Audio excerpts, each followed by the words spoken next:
শ্রীরাম সুদাম রাম বসুদাম মধুমঙ্গল সমস্ত শাখাবৃন্দ সঙ্গে মিলে আজ এখানে তাদের বদন দর্শন করে সাক্ষ্য রসে সাক্ষ্য প্রেমে মাতিয়া খেলা করছে। খেলা করতে করতে সুবল সকাল বদন দর্শন করে ওই প্রেমময়ী রাধারানীর কথা মনে পড়েছে। যখন রাধারানীর কথা মনে পড়েছে তখন শ্রী গোবিন্দ কি করছে, খেলা রসে ছিল বলে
সখাগণকে বলছি, এই শ্রীরাম সুদাম রাম বসুরাম সুবল, এই শুন শুন, আমার আর খেলা ভালো লাগে না ভাই।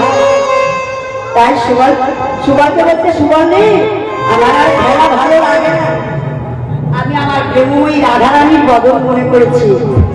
এবার আমি কি করবো জানিস, ওই গণভবন দর্শন করতে যাবো। আর তোমরা এখানে আছো যারা, সবাই আমার ওই যত গাভী বংশ আছে নিয়ে চড়া করবে। এই বলে শ্রী গোবিন্দ আমার কি করেছে, শুধু বাসিটাকে হাতে করে নিয়ে সেই বন দিয়ে চলেছে। বন দিয়ে যেতে যেতে ধান ঘাটার কাছে কদম্ব তরুতলে সেখানে গিয়ে বলছে, আমার বড় রাধারানীর কথা মনে পড়ছে, রাধাকে জড়ো জড়ো। তাই শ্রী গোবিন্দ আমার কি করছে, কি করবো, কেমন করে রাধারানীকে এখানে আনবো? সে তো বাদিনীর ঘরে বন্দী হয়ে পড়ে আছে, কেমন করে তাকে আনবো? বাঁশিটা নিয়ে বলছে, বাঁশি রে আমার মোহনে বাঁশি, তুমি কি আমার বাসনা পূর্ণ করতে পারবে? বাঁশি যেন ইঙ্গিতে গোবিন্দকে জানাইলেন, হ্যাঁ পারবো। তখন গোবিন্দ আবার কি করলো, সেই বাঁশিটা নিয়ে রাধারানীকে সংকেত করতে লাগলেন। রাধা বলে বাজায় বাঁশি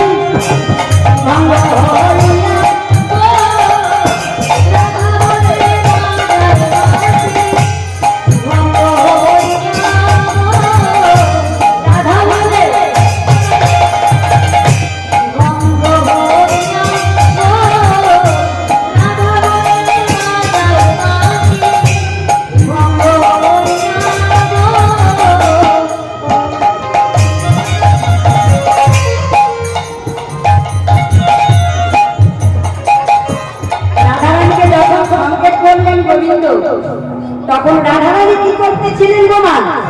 রাধারানী রন্ধনশালে বসে বসে রান্না করছিল।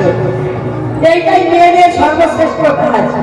যতই বড় লোক হন, যতই চাকরি হন, যাও মেয়েদের রন্ধনশালে গিয়ে কিন্তু রান্না করতে হবে। রাধারানী রান্না করতে করতে যেমনি শ্যামের বাঁশি শুনতে পেয়েছি, ছুটে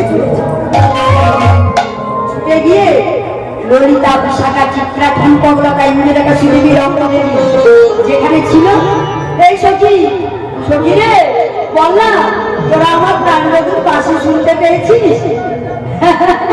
ললিতা বলছে, এই তুই কি পাগল হয়ে গেছিস নাকি? ভর দুপুরবেলা কোথায় যাবি?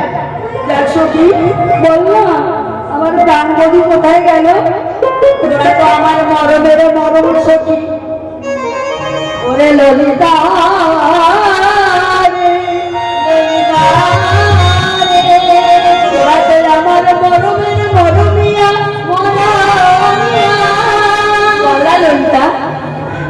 বধূকে কোথায় গেলে পাবো? কোন বনে গেলে পাবো? কোন পথে গেলে পাবো? ললিতা আমাকে বলো। তখন ললিতা সখী বলছে, ও রাধে, বাঁশি বাজাতে বাজাতে সেই ধান ঘাটার দিকে তোর বধূ চলে গেল। তা কি করবি তুই? দুপুরবেলা যাবি? ললিতা বল না, আমার প্রাণ বধূকে কোথায় গেলে দর্শন করতে পারবো?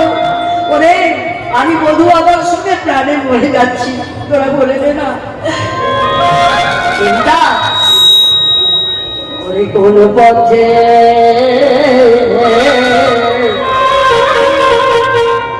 গেছে শ্যামল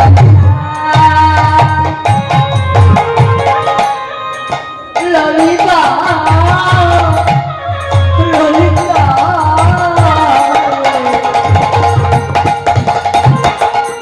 ললিতা